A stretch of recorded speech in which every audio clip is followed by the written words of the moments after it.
Hello. Hello. 1 minute একটু লাইনে থাকো তো। এই সাইমন, দরজাটা লাগাই দে তো। হ্যাঁ হ্যাঁ, দরজাটা লাগাই দে। ওকে, এখন আসিস না, 20 মিনিট পর আসিস। হ্যালো। হ্যালো। হ্যাঁ, শুনতে পারছো? হ্যাঁ, এত রাত্রে ফোন দিছো? মামা কোথায়? তোমার মামা এখনো আসে নাই। মামা আসে নাই? না, দেরি আছে। তুমি কি করতেছো এখন মামি? কি আর করবো, শুয়ে আছি। ও মামি, আমার মামি, তুমি ঘুমাইছো নাকি? না, ঘুমাই নাই। তুমি এখন কেন ফোন দিছো সেটা বলো। হ্যাঁ, সারাদিনও তো এমনি ফোন দাও না। ভালো লাগতেছে না, তাই ভাবলাম যে মামির সাথে একটু কথা বলি। আর আজকে কিরকম জানি লাগতেছে মামি, জানো? হুম। সেজন্য তুমি আমার বাসায় এসে যে কাজটা করেছো গেছো। কি করছি কও? কি করো নাই বলো। ভাগ্যিস তোমার মামা টের পায় নাই। হুম। মামা টের পাবো কোথা থেকে? মামা তো ওই দিন অফিসে ছিল। তাই? হ্যাঁ। আমি মনে করছি আমি খবর নেই নাই। হুম, আরে হুম। মামার ওই যে অফিসের পিয়নটা আছে না, হুম। সে তো আমার বন্ধুর চাচা লাগে। তাই? হ্যাঁ। আচ্ছা, এখন বলো কেন ফোন দিছো এত রাত্রে। কেন ফোন দিচ্ছি? তোমার সাথে একটু রোমান্টিক কথা বলার জন্য। আমার না ভালো লাগতেছে না এই জন্য। হ্যাঁ, পরে যখন আমার শরীর গরম হবে তখন একটা নামাবে খেয়ে। আমি চলে আসবো, সমস্যা কি? আর তোমার মামা? মামা? মামাকে ফোন দিয়ে আমি আমার বাসায় নিয়ে আসতেছি। আম্মুর সাথে থাকবে, আম্মুর এখানে ওনার মানে। আজকে ছুটি হবে একটা, তুমি ওনারা নিয়ে যাই কি করবা? কি রাত 1টায় ছুটি হবে না? হ্যাঁ। তাহলে আমি এখন চলে আসি, এখন তো বাজে মাত্র 10:30। না, এখন আজকে আইসো না। এই মামি, প্লিজ। শোনো, কালকে পরের দিন তোমার মামা যাবে কি কয়, ওই তোমার আন্টির বাসায়। মামি, শোনো না, হ্যালো। হুম। মামার কথা একটা কথা শুনছিলাম আমি। কি? মামা নাকি তোমার সাথে পারে না। হ্যাঁ, সেটা তো 100%। হুম। তুমি কই থেকে শুনলা? আমি যাই হোক, আমি শুনছি তো। হুম। তোমার মামা তো 2 বছরতেই শেষ হয়ে যায়। সেই জন্যই তো। কে, আমি ওই দিন দিছি, মজা লাগে নাই? হুম। হুম। তোমার মতো ইয়াং ছেলেই তো দরকার। হুম, পুরো 8 ইঞ্চি। হুম। সেটা তো আমি জানি, বুঝতেও পারছি। বুঝতে পারছি, তোমার ঘুম এসে পড়তেছে না? না রে, ঘুম আসতেছে না তো, মামার জন্য অপেক্ষা করতেছি। মামি, আমি ফিটার খাবো। এখন কিভাবে? এই যে ফোনে খাওয়াইবা। সর যা, ফোনে করে মজা নেই। তাতে তুমি কাল পরশু দিনকে বাসায় চলে আইসো। হুম। আচ্ছা মামি, হুম। আজকে কি পরছো? বুঝি নাই। আজকে কি পরছো? কি ড্রেস পরছো? নাইট ড্রেস পরছি। Night dress? হুম। তাহলে কেন, তুমি কি জানো না যে নাইট ড্রেস পরে? না, ওই দিন তো তোমার আমি মেক্সি পরে দেখছিলাম। হুম, ওই মেক্সি মেক্সি পরে পরা দেখছো? সেক্সি মামি পাগল কইরাছে। শোনো না এই গানটা? না রে, আমি পুরাই তোদের যুগের গান শুনি না। হুম, আমার না ঠান্ডা লাগছে জানো মামি। ওই দিন ঠান্ডা প্রোগ্রাম। লাগতেছে? হ্যাঁ, ওই দিন ওই যে একটা প্রোগ্রামে গেছি বন্ধুর বার্থডেতে। হুম। ওই দিন আমার ঠান্ডা লেগে গেছে, বুঝছো? এই জন্য হুম। আমার মানে ঠান্ডাটা কাটানোর জন্য তোমার দরকার মামি। ওষুধ খাও নাই? ওষুধ খাইছি, ওষুধে কাজ ধরবে না, এটা এই ঠান্ডা না, মনের ঠান্ডা। মানে? বুঝতে পারো নাই?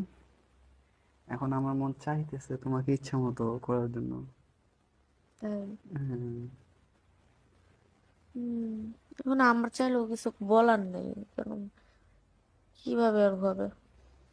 যাই হোক, তুমি একটা দিন আমাকে আর সময় দাও না। ঠিক আছে, তোমার মামা যাক, তারপরে দেখা যাক কি করা যায়। উম, আচ্ছা, ভালো কথা, খাওয়া দাওয়া হইছে? খাওয়া দাওয়া করছি, কিন্তু খাওয়া দাওয়া করতে তো মন বসছে না, ভালো লাগে না কিছুই। খাওয়া দাওয়া করতে ভালো লাগে না? তাহলে না খেলে তো শরীর অবস্থা ভালো নষ্ট হয়ে যাবে। হুম। এমনিতে তো হাত মারতে মারতে শরীর নষ্ট। কত আর হাত মারা যায় বলো? আচ্ছা, একটু আগে না একটা কথা বলো তো। হ্যাঁ, বলো। তুমি এই পর্যন্ত কতগুলা মেয়ের জীবন নষ্ট করছো? সত্যি তুমি জানো না, তোমার ছাড়া আমি অন্য কোনো মেয়ের দিকে তাকাই নেই পর্যন্ত। আমি জানি না, মানে কোনো মেয়ে দেখলেই আমার সহ্য হয় না, মানে মেজাজ গরম হয়ে যায়। কিন্তু তোমার ফিগার দেখলে আমি আর থাকতে পারি না। হুম, তোমার ফিগারটা না যা আর সেই। তুমি একটা ইয়াং ছেলে, এখন কিন্তু কোনো মেয়েকে ইউজ করো না, এটা বললে বিশ্বাস করা যায়? মেয়ে ইউজ করছি বলতে খালি তোমাকে তুমি কি মেয়ে না? হ্যাঁ, তবে আমার তো বয়স হয়ে গেছে। হ্যাঁ, তোমার আর কত বয়স দেখে, এই 30 31। তোমার তো এখন চাই, আমি জানি, আমি বুঝতে পারি, কিন্তু তুমি কেন জানি আমাকে মানে দাও না। হয়েছে, এত তেল দিত না, তখন দেখা যাবো বুড়া জামা রেখে তোমার কাছে গেছি গে। আয়া পুরো সমস্যা নাই তো। মামি বাসার সবাই কেমন আছে? আছে, ভালো আছে। এই নাদিয়া কিরকম আছে? বুঝ নাই। নাদিয়া কিরকম আছে নাদিয়া? এই তো ভালো। ওকে স্কুলে গেছে আজকে? হ্যাঁ, স্কুলে গেছিল। মামি নাদিয়া কোন ক্লাসে জানি পড়ে এখন? 5। 5-এ? সমস্যা নেই। আমি নাদিয়ার জন্য একটা ভালো পাত্র দেখবো, আর 5 বছর পর, হ্যাঁ, ঠিক করে রাখবো। তোমার এত পাকনামি করতে হবে না। ওর বাপ আছে ওর দেখার জন্য। ওর বাপের থেকে আমি কম? বাপের জন্য তোমারে, এমনি ও এমনি। শোনো শোনো, তোমারে মজা দেয় কে বেশি? আরে দূর, এটা নিয়ে টেনশন আছে, বিয়ার পর থেকে 5 মিনিট 10 মিনিট। হ্যাঁ ঠিক আছে, 5 মিনিট 10 মিনিট, আমি আমি কতক্ষণ করি কও তো? তোমার হাতে তো তুমি আধা ঘন্টা তো থাকতেই পারতা। তাহলে? নাহলে কমপক্ষে তো 20 মিনিট। হুম, বুঝতে পারছি। মামি এখন কি আসবো? আজকে না আসলে ভালো, তোমার মামা চলে আসবে। আরে দূর মামা। হ্যাঁ, তোমার মামা যদি পড়াইছে দেখে তুমি ঝামেলা হবে। মামা দেখবে না। আচ্ছা, মামাকে আমি ফোন দিয়ে বলবো। আচ্ছা ঠিক আছে, কথা বলে দেখো, যদি আসতে বলে তাহলে আসো। মামাকে বলতেছে যে মামা আমি বাসা যাচ্ছি, একটু কাজ আছে, তোমাদের বাসা যাচ্ছি, আমি আচ্ছা বলছি। ঠিক আছে, বলে দেখো। বেশি না, আমাকে 20 মিনিট সময় দিও। হুম। মামাই তো 1টা বাজে আসবে না? হ্যাঁ। তা আমি, এখন তো বাজে প্রায় 10:30টার উপরে, বাজে 11টা বাজে যেতে গেছে, তো আস্তে আস্তে আমার 1 ঘন্টা লাগবে। তো 20 মিনিট সময় দিতে পারবে না? দিতে পারবো, সমস্যা নেই, কিন্তু তারপরেও বুঝো না, যদি তোমার মামা চলে আসে। হুম। আচ্ছা শোনো, হ্যাঁ। তা আজকে রাখো, তুমি পরশুদিন চলে আইসো, হ্যাঁ? দেখো আর 2টা মিনিট কথা বলি। আচ্ছা বলো। একটা কিস করো না, হুম। প্লিজ। দুষ্টামি করো না। প্লিজ মামি। তুমি না খুব ভালো ছেলে। কে বলছে আমি ভালো? সেটাই। একটা করবা কিনা সেটা বলো। আজকে করবো না, একবার তুমি পরশুদিন আইসো তারপরে।